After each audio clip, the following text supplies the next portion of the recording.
As September ended, the Supreme Court released its monthly report on the number of pending cases remaining at the SC. As on October 1st, this number stood at 69,461 cases. Let's break down what that means. Pendency has always been a concern for our court. It is an indication of how quickly it is able to clear the cases that are filed and what kind of burden it is carrying.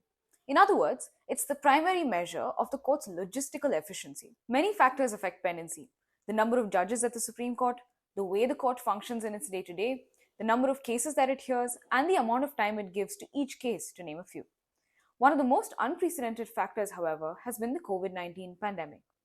2020, the first year of the pandemic, brought the Supreme Court's functioning to a near standstill. To make up for the slow delivery of justice, former Chief Justice of India Sharad Bobde instituted e-courts, e-filing, and a number of other mechanisms within a few months of the pandemic being declared.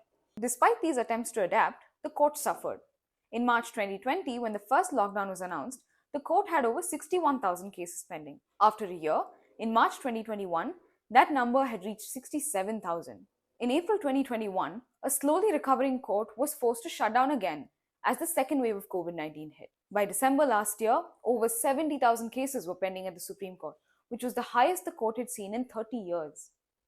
Pendency has remained in the 70,000s this year, with the exception of June, when it crossed 72,000. The cause for this is clear. The court had been on summer vacation for 6 weeks. A post-vacation court appeared prepared to take on the pendency burden. The numbers have fallen since. 71,000 cases in July, 70,000 in August, and now, for the first time this year, it fell below the 70,000 mark.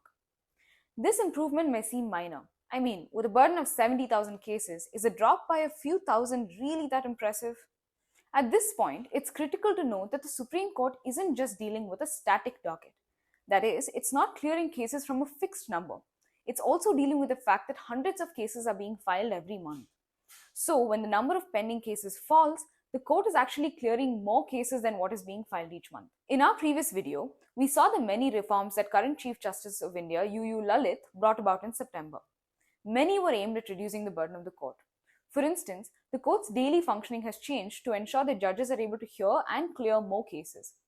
Cases with big questions of law are being heard, so there is clarity in other cases that deal with the same questions, and those too can be swiftly disposed.